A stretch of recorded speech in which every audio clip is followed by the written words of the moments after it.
Hello, fellow race fans and karting enjoyers. Welcome to this new series. We're going to be looking at this year's Sprint South Championship in the Club100 series from my perspective. My name is Jake, and good to have you. Now we start this season at Buckmore Park, track I've had a lot of experience on, but not when it was this wet. And you'll see very shortly that this is going to be quite possibly one of the wettest kart races I've ever had the pleasure of being at. Just getting the kart started here for heat number 2. Starting in a decent spot in this one. Some of you may know, if you're not familiar with the series, Sprint South, you have 3 heats, followed by an A and a B final, obviously which you qualify with the heats, but all of the grids for the heats are set start. So in this one, we are starting P11. And out we go, and you can immediately see how wet it is. The kart's pretty cold as well, which doesn't help, but as we come onto this front straight, you'll see the absolute worst of it, and absolutely aquaplaning over this section. Dries out a little bit over Cafe, but in this bit, you will see later on in the video, as it gets wetter, that we start aquaplaning completely as you come over the start-finish line. But just warming the kart up here, getting a bit of practice in. All the track is completely wet, and it didn't really have much chance to drive at all on this day until later in the day, but we weren't racing then, so just getting used to the wet lines. Naturally, many of you may know with karting lines tend to go deep and then cut back, which is not what the driver in front of me does, and you can see what happens as he spins off.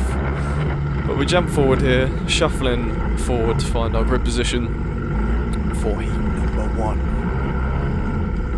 Again, starting 11th. I think in this one we end up starting 13th because this driver here shuffles in really late, and I think I was actually meant to be 1 position ahead, but it was too late at this point.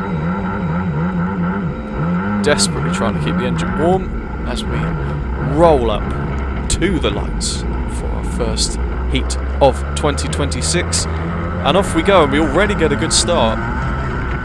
Left side of the grid not getting a good start, and you can see the spray almost blinding, but we're going to have a look up the inside. Barely any grip, just trying to get the kart rotated. Don't lose or gain any positions, and they're going 3 wide up ahead as you'd expect. Cut back to the inside, make up a few positions at the apex, but just no drive at all out of the corner, no space on the left. You can see the drivers on the left bunching up again, and we're going to try and hang it around the outside. Back to 12th where we were before, and it starts to settle down a little bit. Driver in front just doesn't get the kart rotated. Dip up the inside, and we're up into 11th, so not a bad start considering the conditions. Just be happy that we made it through the first few corners actually in one piece. You can see the spray now, and the fact that the track has got wetter than it was in practice. And we're going to have a look up the inside into Garda, end of lap 1. Briefly make the position up, get the cut back, and do make the position stick. Pushing this driver up the hill now, looking for 9th place. Right on his bumper, and you can hear the revs rising as the driver goes spinning.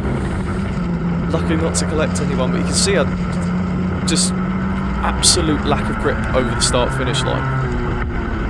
Did lead to a few spins, one of which you'll see from my POV later.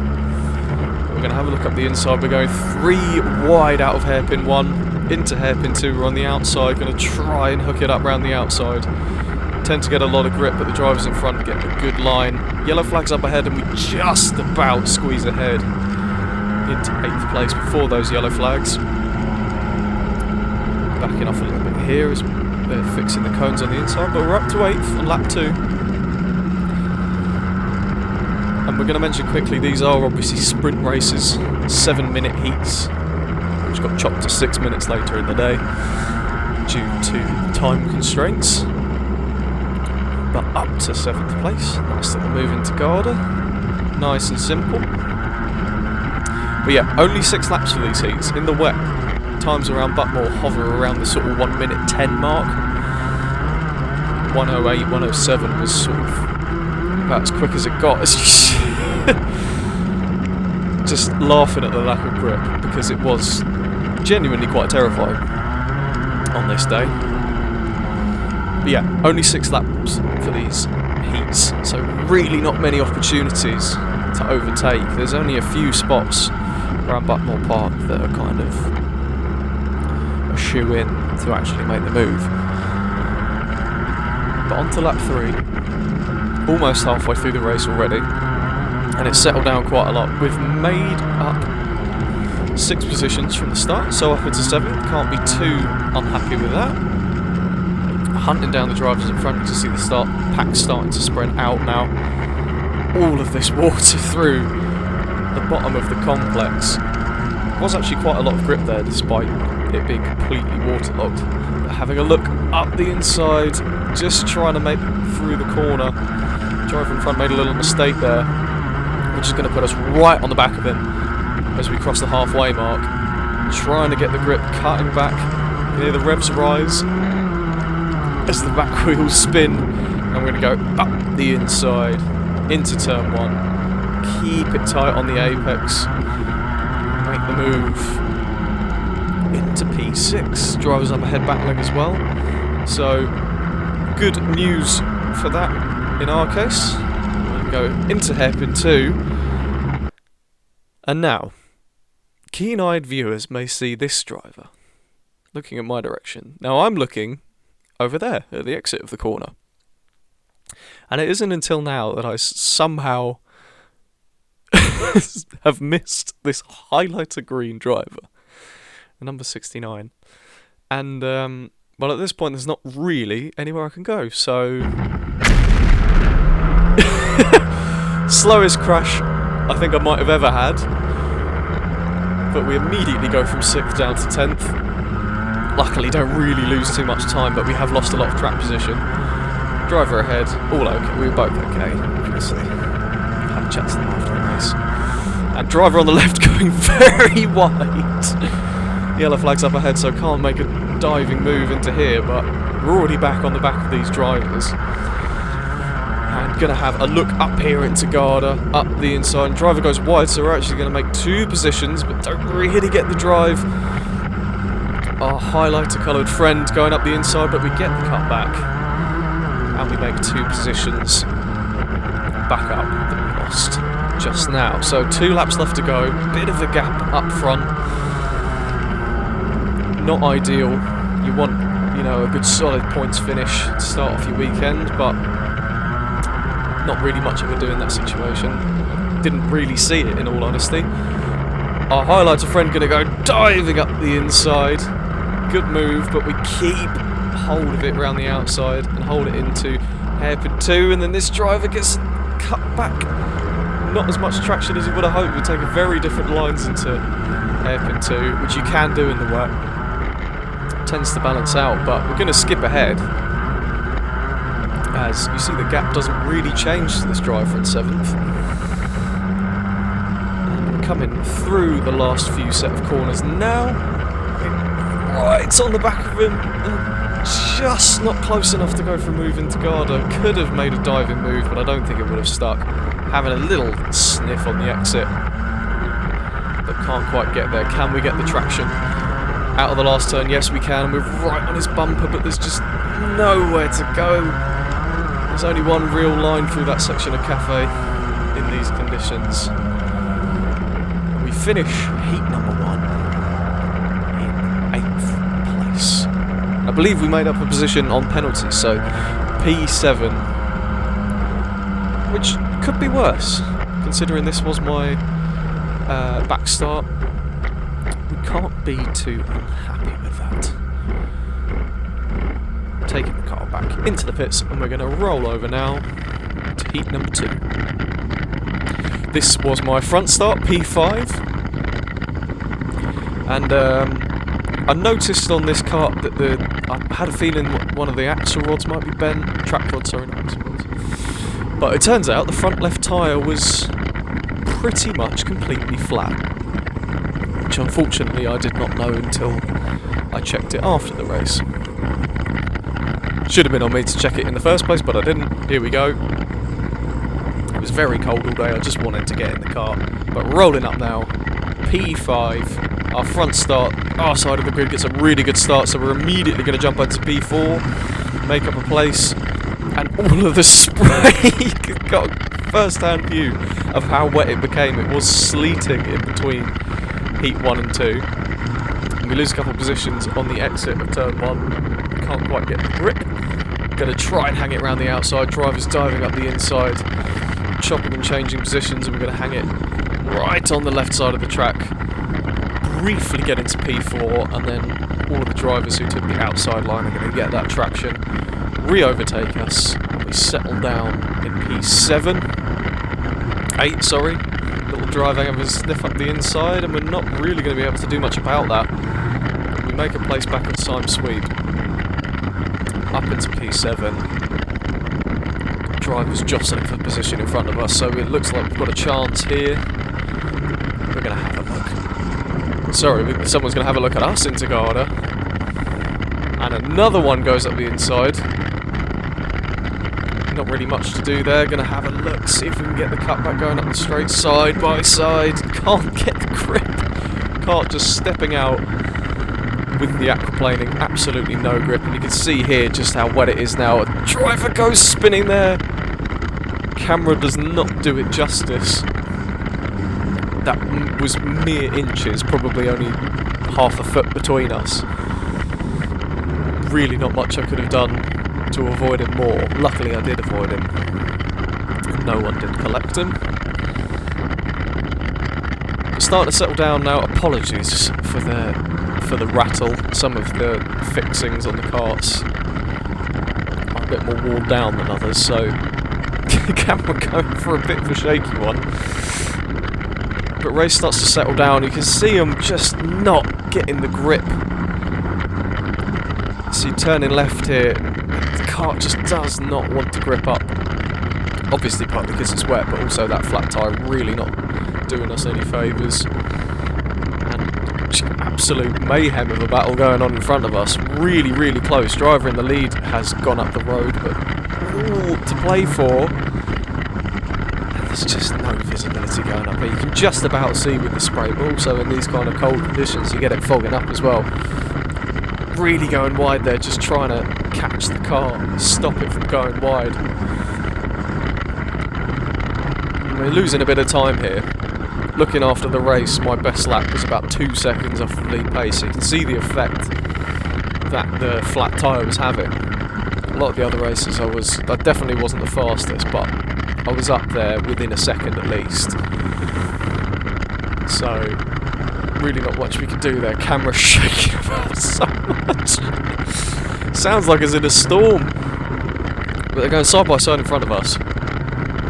In this position, you're just looking here, trying to keep on the back of them so that if anything does happen, you're right in the position where you can take advantage of it. And now we are right on the back as we end coming into the last corners of lap 3. Driver having a look into Garda up ahead of us.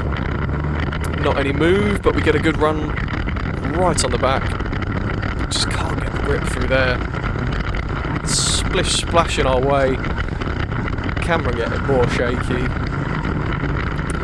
Come into the halfway point, barely visible what's going on up ahead of us.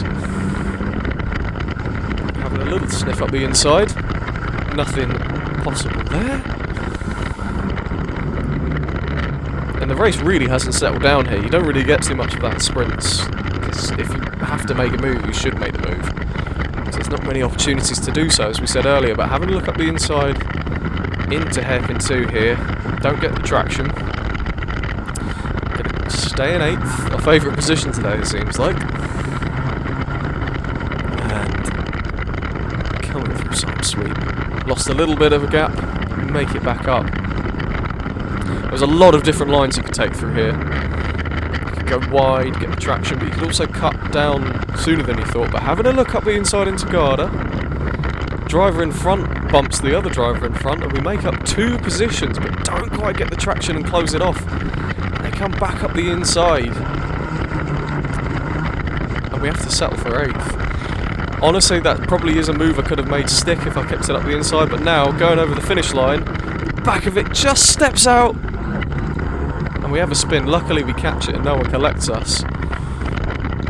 Losing 2 positions there, but that was just lost the back end a tiny little bit, and it just went rotating. I'm sure the flat tyre didn't help in that situation, but there we are, down into 10th, off the back of that other pack. Now we've only got 2 laps to make up any positions, but we're going to have a go here into hairpin 2. Can't make the move stick. Unfortunate that on that one, it really was on me to check the tyre. You can't expect the marshals, especially in these quick changeover sprint races, to check all of the carts for every kind of issue. But we're back on the driver, looking for P9 here. We're going to make the cut back into the right hander, and that's that move done.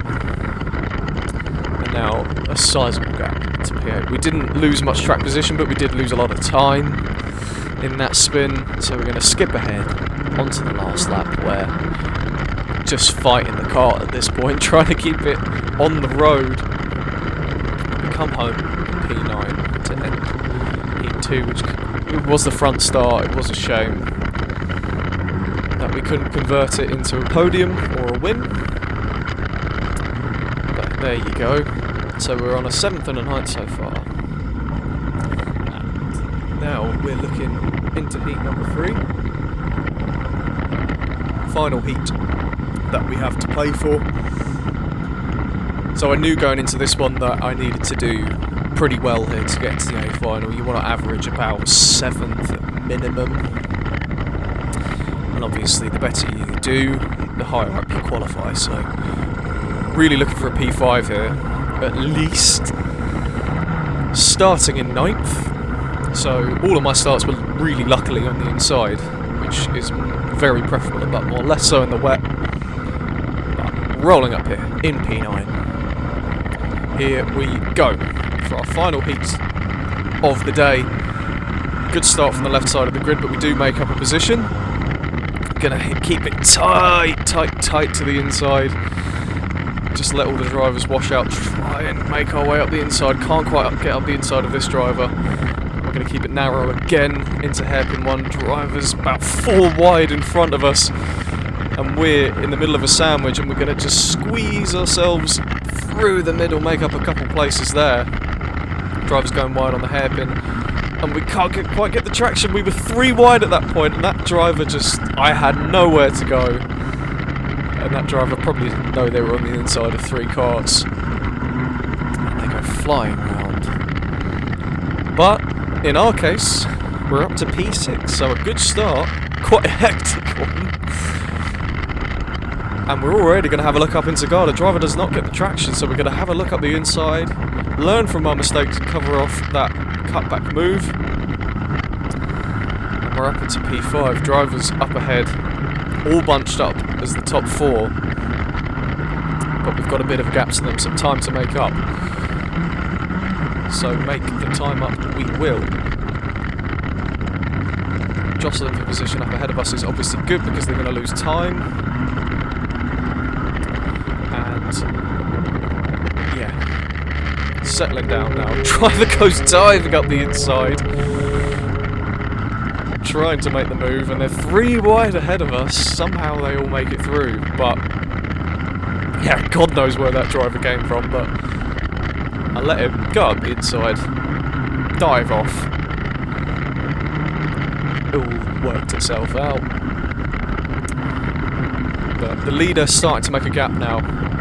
But this battle for second, you see the drivers going very wide, all types of lines. This is all benefiting us.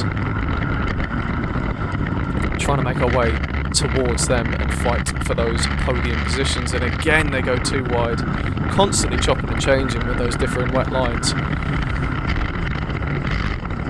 but coming up onto lap 3, we have caught up a little bit. Not as much as I would have liked, ideally, but you can see now we really get the traction on the straight, and we're right on the back of Ben Sanders, who's in P4, one of the Class 1 drivers. I'm not going to have a look way too far back, but still just a little position ahead of us. 2 wide, heading up to the hairpin, and now 3 wide heading up to the hairpin. Sanders goes deep, and that just creates a concertina effect, which causes the driver on the outside to go spinning round. So we're going to take P4. Sanders goes wide, but we're not going to be able to get the cut back on him. Timing doesn't quite work itself out. But all of a sudden, we're in a fight for P3. Driver up in second, getting a bit of a gap, but definitely not something we can't make up. Driver in the lead has gone by now. You can see him just going through the garden now. It's starting to settle down now as we get to the halfway point of the race. You can see it's just as wet as it was before. The rain had not let up at this point, and if you listen here, back wheels just constantly spinning, aquaplaning over that section. The front had absolutely nothing. You just had to keep your foot hard down and pray that you didn't wash out. The rest of the track was a bit more manageable, but that section was quite terrifying. Sanders having a look around the outside, driver covering it off. We're going to have a look for the cutback, no move there. Still all keeping our positions. Through the chicane we go, trying to get the drive out the corner. They were a lot quicker than me through this chicane. I think I just wasn't being brave enough, but I would catch back up on this Sime Sweet corner. Complex at the bottom here, making up a bit of time as well with that narrow line, which surprisingly did work, thanks to the camber of the corner. But Sanders just drops it. Just completely drops it. Looks like he got onto the paint on the outside, and that just is so slippy in these conditions. But we're up to P3 with a bit of a gap up to P2, but we're going to try and hunt them down. Skipping ahead a couple of laps here to the final lap, and you can see the gap has stayed pretty much exactly the same. Leader still far up the road. So we had a big gap behind us as well. So at this point, I know I'm not really going to make up that time, but if he makes a mistake, you know you want to try and be as close as you can to pick up any of the scraps.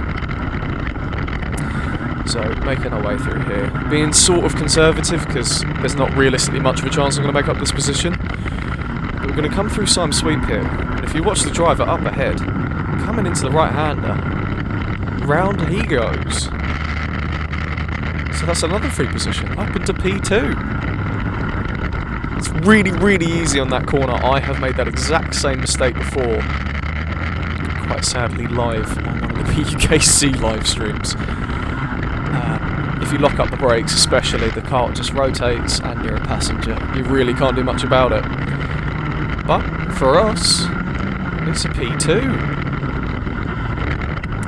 So a 7th, a 9th and a 2nd. That 2nd really did well for us. We needed that desperately, and it puts us in P14 for the A final, which is not too shabby considering the state of those first 2 heats. And apologies once again for the sound and the rattling of the camera. I will try and improve that going forward, as I'm gonna be making these videos for the entirety of the season, so it'd be lovely to have you along. If you stayed this far, thank you very much for watching. Consider subscribing and liking the video. Here we go. On to the A final. Starting P14, but right side of the grid gets a bad start, so we're already up to 12th. Launching it round this gap and around the outside. Onto the paint, but just trying to give as much space on the inside as possible as all the drivers try to go narrow. Once again into hairpin 1, we're going to do exactly the same thing, and we don't make or really gain any positions so far, but that means we're going to be up on the inside for hairpin 2, and we go diving down, making up about 6 positions almost, losing a couple on the exit, but we're up into P7 after the first few corners, which is really good for a P14 start. We really can't have done a lot more there. And here we go, through Simon Sweep we go. Driver gonna lose it on the brakes and just tap the driver in front and take them both out of the way. And we're up into P5 at the end of lap 1. Honestly, going into this, I just wanted maybe a top 10 in the A final. And note, the calibre of drivers in sprints is incredible. There's 9 Class 1 drivers. There's only a few rookies this year, but the bulk of us are Class 2, like myself. So I really wasn't expected to do this well. But here we are in P5, and I look back over my shoulder here, and there's a massive gap behind us. And then this driver, in 4th, just drops it on the brakes. So we take up P4, and now he does get the car back going again, and gets the cutback on me into hairpin 2, retakes the position. Honestly, I didn't expect him to be fighting back for that position that much earlier, but having a little sniff there, not really a move to be made. Yeah, just wasn't expecting him to make an attempt after that. I thought he'd be gathering the car up for a lot longer. Have another look here into paddock. Not a move going on there. But yeah, admittedly, he caught me very off guard with that. And at this point, the top 3 have really, really gone far up the road as we round out lap number 2 of 10. So I know at this point, with how fast the drivers are in that top 3, that this is effectively going to be a battle for 4th. And we're going to see if we can do anything. Going to have a look. He drops it a little bit on the brakes again, so we're going to have a look up the inside, but he gets the traction, manages to gather it back up. And we're going to have another little sniff. Less of a move, more differing lines there. Just settling down now. He builds a bit of a gap here. But goes wide again on Simon Sweep. Right on his back bumper again. Going to see if our line through paddock works, but we drop it a little bit on the brakes. Managed to gather it up and get the traction though, and get a good run into Garda, but not close enough to go for a move. But right on his bumper. Almost a bit too close, I think we touched there, and that loses momentum a lot more than you'd think. Through Cafe, yellow flags going out. Luckily not too many incidents on this day given the weather. There was one fairly big one where a driver had to be checked out. As I'm not going to comment on this move because I'm just having a little sniff and he gets back going. But yeah, only one real big incident where we had a red flag. Driver was okay in the end. I think he just hurt his hand in the crash. But on to lap 4, you can see the top 3, as we mentioned earlier, are gone. And this gap, once we skip ahead to the final lap of the race, hasn't really changed. It built this gap at the end of lap 3. Just never really got a chance to make it up until this last lap. He seemed to kind of back off a bit. I'm not sure he realised how close I was getting with him backing off, and through Garda we're right just about 2 kart lengths behind. But we just can't make it. There's not really a move you can make through Cafe, and we weren't close enough anyway, so we're going to round out the A final. 5th position. Annoyingly, the driver up ahead benefited from a penalty, so he came 3rd in the end, which would have meant if we got that position we would have got on the podium. But I'll happily settle for a P5. Great start to the season. Even with the heats, we are P5 overall in the championship. I can't really be much happier with that. It's a lot better than I was expecting. Despite it being cold and wet and awful, P5 is something we can come away happily with. So thank you very much for watching. Hope to see you in the next one. Please consider liking and subscribing the video. My name is Jake, and this has been round 1 of the 2026 Sprint South season. See you next time.